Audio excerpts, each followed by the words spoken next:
HSC 26 batch test পরীক্ষার আগে মাত্র 5 দিন পরে তুমি তোমার ইংলিশ ফার্স্ট পেপারে কিভাবে 80+ মার্ক সিকিউর করতে পারো তার পূর্ণাঙ্গ A to Z গাইডলাইন্স থাকবে আজকের ভিডিওতে। বাই দ্য ওয়ে, আমি তোমাদের হিরামন ভাইয়া, পড়াশোনা করতেছি ঢাকা ইউনিভার্সিটি ল ডিপার্টমেন্টে। তোমরা যারা এইচএসসি 26 ব্যাচের শিক্ষার্থী আসছো, তোমাদের কিন্তু টেস্ট পরীক্ষা অনেকের চলতেছে, অনেকের আর কয়েকদিন পর থেকে শুরু হবে। সো যাদের পরীক্ষা চলতেছে তাদের নিয়ে তো আমাদের আর বলার কিছু নাই। যাদের এখনো পরীক্ষা শুরু হয়নি, তোমাদের জন্য একটা চূড়ান্ত গাইডলাইন ইংলিশে তুমি কিভাবে ভালো করবা। সো মেইনলি আমি এখন কথা বলবো ইংলিশ ফার্স্ট পেপারটা নিয়ে, যে টেস্ট পরীক্ষার আগে তুমি মাত্র 5 দিন টাইম নিয়ে ইংলিশ ফার্স্ট পেপার বইটা পড়বে, এবং 5 দিন টাইম নিয়ে যদি ইংলিশ ফার্স্ট পেপার বইটা প্রপারলি পড়তে পারো, কিভাবে পড়বা আমি বলে দিচ্ছি, প্রত্যেকটা সিঙ্গেল টপিক কিভাবে পড়বা সব বলে দিচ্ছি। তুমি জাস্ট এই অনুযায়ী পড়বা, আমার এই মেথড অনুযায়ী পড়বা। তুমি ইংলিশ ফার্স্ট পেপারে যতই ভালনারেবল একটা পর্যায়ে থাকো না কেন, তুমি এইখান থেকে ঠিক আছে 80+ মার্ক কিন্তু ক্যারি করতে পারবা। একদম মিনিমাম 80% মার্ক তুমি ক্যারি করতে পারবে, এর বেশি পারার কথা যদি তুমি এইভাবে পড়ো, ঠিক আছে। সো বেসিক্যালি আমাদের ইংলিশ ফার্স্ট পেপারে তোমরা কিন্তু জানো যে কয়েকটা সেগমেন্ট থেকে প্রশ্ন আসে। একটা তোমার থাকে সিন, প্যাসেজ অ্যান্ড আনসিন। এটা প্যাসেজ না, মানে আনসিন কিছু আইটেমের হ্যাক্স থাকে, আর একটা থাকে তোমার রিটেন পার্ট। সো আমাদের সিন প্যাসেজ থেকে থাকে কিন্তু 35 মার্কস। তো আমাদের যে সিন প্যাসেজ থেকে 35 মার্কস থাকবে, এই 35 মার্কসের ভিতরে আমাদের এমসিকিউতে থাকে 5 মার্ক, আমাদের এই যে ওপেন এমবেডেড কোশ্চেনে থাকে 10 মার্ক। অর্থাৎ আমাদের ওভারঅল যে সিন প্যাসেজ আছে টোটাল তিনটায় আমাদের টোটাল 35 মার্ক থাকে। সো প্রথম প্যাসেজটা থেকে থাকবে আমাদের কত মার্ক? প্রথম প্যাসেজটা থেকে থাকবে আমাদের 15 মার্ক। পরে আরেকটা প্যাসেজ থাকবে যেখান থেকে ইনফরমেশন ট্রান্সফার বা ফ্লো চার্ট আসবে, এখানে থাকবে 10 মার্ক, আর সামারিতে থাকবে আর 10 মার্ক। সো এই যে 35 মার্কের জন্য তুমি কোন প্যাসেজগুলো পড়বা, এই 35 মার্কের জন্য তুমি কোন প্যাসেজগুলো পড়বে, এটা হচ্ছে তোমার প্রথম প্রশ্ন।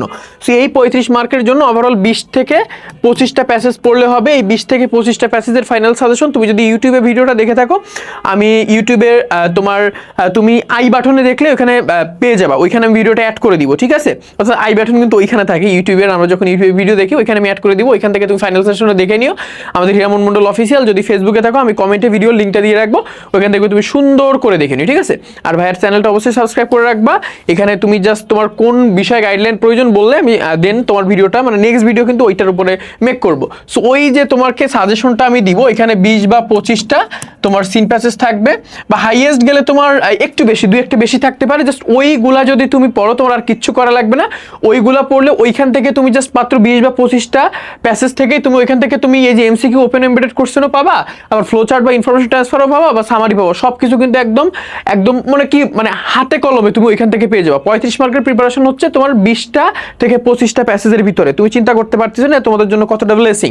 জাস্ট ওইগুলা দেখে নিয়ে তুমি জাস্ট সুন্দর করে একবার দুইবার ওভারভিউ করবা, কিছু ভোকাবুলারি দেখবা, তুমি শর্ট কোশ্চেন প্র্যাকটিস করবা, নাথিং এলস। আর কিচ্ছু তোমার করা লাগবে না। ওইখানে 35 মার্কের একটা পূর্ণাঙ্গ প্রিপারেশন কিন্তু তুমি নিতে পারতেছো, ঠিক আছে। তারপরে কি আছে? তারপরে হচ্ছে এই যে ক্লোজ টেস্ট, মানে উইথ ক্লুজ আর উইদাউট ক্লুজ। সো উইথ ক্লুজে থাকে 5 আর উইদাউট ক্লুজে থাকে 10। সো উইথ ক্লুজ আর উইদাউট ক্লুজে ভালো করার জন্য আর কোনো কিছুর ব্যবহার জানা প্রয়োজন নেই, বা কোনো মানে এক্সট্রা অর্ডিনারি কোনো কিছু এখানে নেই। এখানে ভালো করতে গেলে বেসিক্যালি তুমি জাস্ট ঠিক আছে, বিগত 5 বছরের বোর্ড কোশ্চেনগুলো সলভ করে যাও, আর কিচ্ছু না। বিগত 5 বছরের বোর্ড কোশ্চেনগুলো সলভ করে যাও। 5 বছর যদি তোমাদের কাছে অনেক বেশি মনে হয়, 4 বছর যাও, ঠিক আছে। 4 বছর অনেক বেশি বলে 3 বছর যাও।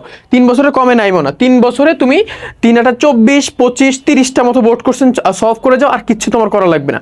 জাস্ট তোমার তো বোর্ড এখন 9টা, সো তুমি সবগুলো বোর্ডের তুমি যদি তোমার এই যে উইথ ক্লু বা উইদাউট ক্লু সলভ করে যাও, এখান থেকে মোটামুটি কমন পাওয়ার সম্ভাবনা আছে। যেমন টেস্ট পরীক্ষা হয় মানে টেস্ট পেপার থেকে, মানে টেস্ট পেপারের উপর বেস্ট করে।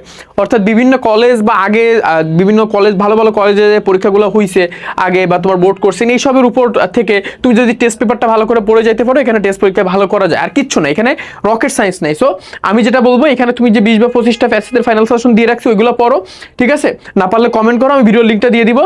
তারপরে তোমার এই যে ক্লোজ, মানে উইথ ক্লু আর উইদাউট ক্লুজের জন্য তুমি জাস্ট বিগত বছরের মাত্র 3 বা 4 বছরের তুমি জাস্ট আর কিচ্ছু করা লাগবে না। জাস্ট তুমি বোর্ড কোশ্চেনগুলো সলভ করো, আর কিচ্ছু করা লাগবে না। রিয়ারেঞ্জের জন্য সেম, রিয়ারেঞ্জের জন্য বিগত 5 বছরের বোর্ড কোশ্চেন সলভ করবো, মানে এটা করলে তোমার ইনাফ, আর কিচ্ছু লাগবে না। এখানে তোমার 60 মার্কের একটা পূর্ণাঙ্গ প্রিপারেশন তুমি কিন্তু দাঁড় করায় ফেলতে পারতেছো। তারপরে আমি যদি প্যারাগ্রাফ রাইটিং এর কথা বলি, প্যারাগ্রাফ রাইটিং কিন্তু 10 মার্ক। প্যারাগ্রাফ রাইটিং তুমি কিভাবে লিখবা, একটা হ্যাক্সে তুমি যাবতীয় প্যারাগ্রাফ লিখতে পারবা।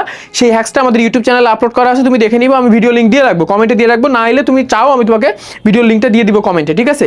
প্যারাগ্রাফে জাস্ট তুমি একটা ট্রিক্স শিখে যাও, আর কিচ্ছু করা লাগবে না। কমপ্লিটিংয়ে কত, কমপ্লিটিংয়ে খুব সম্ভবত মনে হয় 7 মার্ক আসবে, যে কমপ্লিটিং স্টোরিতে আর কি। কমপ্লিটিং স্টোরি লেখা একদম মানে সোজা, তোমাকে আমি জাস্ট ভিডিও লিঙ্ক দিয়ে দিব, তুমি দেখে নিবা আমাদের ইউটিউব চ্যানেল থেকে। ইনফর্মাল লেটারে থাকবে খুব সম্ভবত 5 মার্ক। ইনফর্মাল লেটার কীভাবে লিখবা এইটার ভিডিও মেবি করা হয় নাই। সো ইনফর্মাল লেটার লেখা খুবই সোজা, আমি ইনফর্মাল লেটারের একটা ফর্মেট খুব দ্রুত দিয়ে দিব, ঠিক আছে। আর গ্রাফ চার্ট আর পাই চার্টে থাকবে 10 মার্ক। গ্রাফ চার্ট আর পাই চার্ট লেখার ফর্মেট আমাদের অলরেডি ইউটিউবে আপলোড করা আছে, ইউটিউব থেকে দেখে নাও, আমাদের হিরামন মন্ডল অফিসিয়াল থেকে। আর কিছু লাগবে না, সফটওয়্যার বিওমেট্রি না, সফটওয়্যার বিওমেট্রি অ্যাভেলেবেল নেই, হিরামন মন্ডল অফিসিয়ালে আছে। তারপরে থিম রাইটিং হচ্ছে 8 মার্ক। এই ভিডিওগুলো আপলোড হবে, 2 বা 3টা ভিডিও আপলোড করা হয়নি, ওগুলো আপলোড হবে। সো তোমাদের যাদের পরীক্ষা অলরেডি হয়ে গেছে তোমাদের তো কিছু বলার নাই, ঠিক আছে। আর তোমাদের যাদের পরীক্ষা মোটামুটি 18 তারিখ বা 19 তারিখ দিয়ে শুরু, তারা মূলত আমাদের ওয়ান শটগুলো পাবা। আমরা চাইছিলাম যে 10-12 তারিখের ভিতরে দিব, বাট আমরা সামাও পারি নাই, আমাদের একটু ব্যর্থতার কারণে, আমাদেরই দোষ, বুঝতে পারছো। সো তোমরা যারা এখনো বেসিক্যালি মানে পরীক্ষা শুরু করোনি, বা তোমাদের যাদের এখনো পরীক্ষা শুরু হয়নি, তাদেরকে আমি মানে কি বলবো, হামলি রিকোয়েস্ট করবো, জাস্ট আমাদের ইউটিউব চ্যানেল ভিজিট করো, এখান থেকে ক্লাসগুলো করে নিও। 18 তারিখ বা 19 তারিখ থেকে হয়তো ক্লাসগুলো ভিজিবল হবে, হয়তো না, এটা আমি করাবো, এটা না করাইলে আসলে মানে সম্ভব না, কারণ আমাদের একটু মানে প্রবলেমের কারণে আমার নিজের পরীক্ষা। সো আমি চাইছিলাম আমি তোমাদের টাইমলি ক্লাসগুলো দিই, বাট আমার নিজের পরীক্ষা, সো নিজের পরীক্ষা যেহেতু বুঝো তো, ইউনিভার্সিটিতে পরীক্ষা, সো আমার নিজের ইউনিভার্সিটির পরীক্ষা উপেক্ষা করে তো আমি এই জিনিসটা দিতে পারলাম না। আমার কালকে থেকে পরীক্ষা শুরু হচ্ছে, সো আমার ক্লাস অলরেডি রেকর্ডেড, অনেকাংশে কিন্তু আমরা আগায় গেছি, শুধু এডিট করে আপলোড করাটা বাকি। সো আমরা দিয়ে দিব, আমাদের ইউটিউব চ্যানেলে তুমি যুক্ত হয়ে দাও, হিরামন মন্ডল অফিসিয়াল, ঠিক আছে। সো এই হচ্ছে ব্যাপার, এখান থেকে এইটা অনুযায়ী যদি পড়তে পারো, আমার মনে হয় না যে তোমার ইংলিশে খুব ভালো একটা মানে ফলাফল করতে কোনো কিছু ব্যারিয়ার হিসেবে দাঁড়াবে। আর তোমাদের একটা কথা বলে রাখি, তোমাদের যাদের টার্গেট ঢাকা ইউনিভার্সিটিতে চান্স পাও, এটা অ্যাডিশনাল একটা কথা না বললেই নয়, তোমরা দ্রুত অ্যাজ সুন অ্যাজ পসিবল একদম বাংলা হিসাব এই ডিউবি প্লাটিনাম যে প্রি অ্যাডমিশন ব্যাচ 2.2 এটা এনরোল করতে পারো, ঠিক আছে। মাত্র 690 টাকা কোর্স ফি, অথচ 1000 টাকা কোর্স ফি ছিল, এখন 31% হবে, মাত্র 690 টাকায় তুমি এখানে এনরোল করতে পারবা। জাস্ট এই ক্ষয় ইউনিটের প্রোগ্রামে যদি তোমরা এনরোল করো, তোমাদের যাদের টার্গেট মোটামুটি ঢাকা ইউনিভার্সিটির ক্ষয় ইউনিট, অর্থাৎ তোমরা যারা মানবিক বিভাগের শিক্ষার্থী আছে এবং যারা বিজ্ঞান এবং বাণিজ্য থেকে বিভাগ পরিবর্তন করে ঢাকা ইউনিভার্সিটি ক্ষয় ইউনিট অর্থাৎ কলা, আইন, সামাজিক বিজ্ঞানের সাথে পরীক্ষা দিবা, তোমাদের জন্য বেস্ট এবং কম্প্যাক্ট সিরিজের প্রি অ্যাডমিশন কোর্স কিন্তু এটা। ঢাকা ইউনিভার্সিটির ক্ষয় ইউনিটে প্রি অ্যাডমিশনের কোনো প্রচলন নাই বললেই চলে, কোথাও তুমি পাবা না, ঠিক আছে। বাট তুমি দেখো ইঞ্জিনিয়ারিং অ্যাসপাইরেন্ট যে সকল বাচ্চা কাচ্চা আছে, তারা কিন্তু মানে থাকে আর কি অ্যাডমিশন টাইমে যারা ইঞ্জিনিয়ারিং অ্যাসপাইরেন্ট হয় বা মেডিকেল অ্যাসপাইরেন্ট হয়, তারা কিন্তু এইচএসসির টাইম থেকে তাদের ইঞ্জিনিয়ারিং বা মেডিকেলের প্রিপারেশনটা নেয়। বাট আমাদের বি ইউনিটের কি অবস্থা, বি ইউনিটে আমরা কিন্তু নিই না, প্রিপারেশন নিই না, আমরা ফেল করি, ধুমাই, আমরা ভোকাবুলারি পারি না, আমরা মানে কোনো কিছু পারি না, ঠিক আছে। আমাদের বেসিকটা থাকে 0। তোমার যদি বেসিক 0 থাকে বা তুমি কিছু না পারো, বা তোমার যদি স্বপ্ন থাকে যে আমি ঢাকা ইউনিভার্সিটির চান্স পাবো, তাদের জন্য আমার এক কথায় আমি জাস্ট একটাই তোমাকে রেফার করবো, জাস্ট এই কোর্সে এনরোল করে ফেলো। আমাদের অলরেডি 1200 স্টুডেন্ট কিন্তু এনরোল করা হয়ে গেছে, ঠিক আছে। এখানে কিন্তু অলরেডি 1200 এনরোল্ড, অর্থাৎ 1200 জন শিক্ষার্থী কিন্তু একটা অ্যাডভান্স প্রিপারেশন নিচ্ছে। সো তুমি যদি পিছায় থাকো, তুমি এনরোল করো, এনরোল করে ঢাকা ইউনিভার্সিটি ক্ষয় ইউনিটের একটা পূর্ণাঙ্গ ধারণা, প্রি অ্যাডমিশনের পূর্ণাঙ্গ ধারণা নাও। ঢাকা ইউনিভার্সিটি চান্স পাওয়ার দৌড়ে তুমি অন্যদের থেকে, ঠিক আছে, মিনিমাম 10x আগায় যাবা, মিনিমাম 10x আগায় যাবা, এটা হচ্ছে মেইন কথা। মাত্র 690 টাকায় তুমি এটা এনরোল করতে পারবে। এখানে যারা পড়াবেন সবাই ঢাকা ইউনিভার্সিটির, এখানে কিন্তু ঢাকা ইউনিভার্সিটি ক্ষয় ইউনিটের ভর্তি পরীক্ষার পূর্ণাঙ্গ ধারণা, 30টা প্রিমিয়াম লেকচার, 30টা premium lecture sheet, premium guideline session, Dhaka university standard quiz, আরো অনেক সুবিধা রাখছি তোমাদের জন্য। সো যারা এনরোল করো নাই, পেজে মেসেজ করতে পারো। আমাদের যদি ইউটিউবে দেখে থাকো, আমাদের ইউটিউবের ডেসক্রিপশনে আমাদের নাম্বারটা দেওয়া আছে, আমাদের অফিসিয়াল নাম্বার বা ওয়েবসাইট, ওখান থেকে ভিজিট করে এনরোল করতে পারো, ঠিক আছে। So all the best, love you all guys. আর কোথা থেকে আমাদের ক্লাসগুলো করবা, এই বাকি ক্লাসগুলো তোমাদের একটু দেখাই দিই আমি, ঠিক আছে। একটু ওয়েট করো, আমি তোমাদের একটু দেখাই দিব, খুব বেশি টাইম আমি নিব না। একটুখানি যদি খেয়াল করো, এই যে ইউটিউবে তুমি ঢুকলেই, ঠিক আছে, ইউটিউবে যদি ঢুকো, আমি জানি না এখানে কি কি ভাসবে, আচ্ছা এখানে বেশি খারাপ কিছু ভাসি নাই, গুরু রান্দাবা ভেসে উঠছে।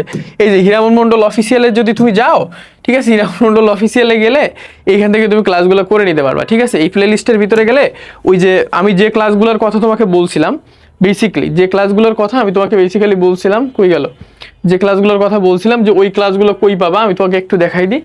হিরামন মন্ডল অফিসিয়ালে গেলে কি রে, এটা হয় না কে, আচ্ছা কন্টেন্টের ভিতরে যাই।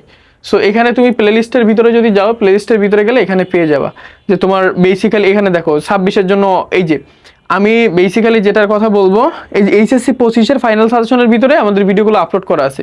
এখানে তোমার আসতেছে না সামাও কোনো একটা প্রবলেমের কারণে। সো এই যে প্লেলিস্টটা তুমি দেখতেছো, কই গেল, এই যে এইচএসসি 25, এই যে এইচএসসি সরি এই যে এইচএসসি 25 ফাইনাল সাজেশন, ঠিক আছে, এইচএসসি 25 ফাইনাল সাজেশন, এইটার ভিতরে গেলে তুমি সকল ভিডিও পেয়ে যাবে অ্যাভেলেবেল, বুঝতে পারছো।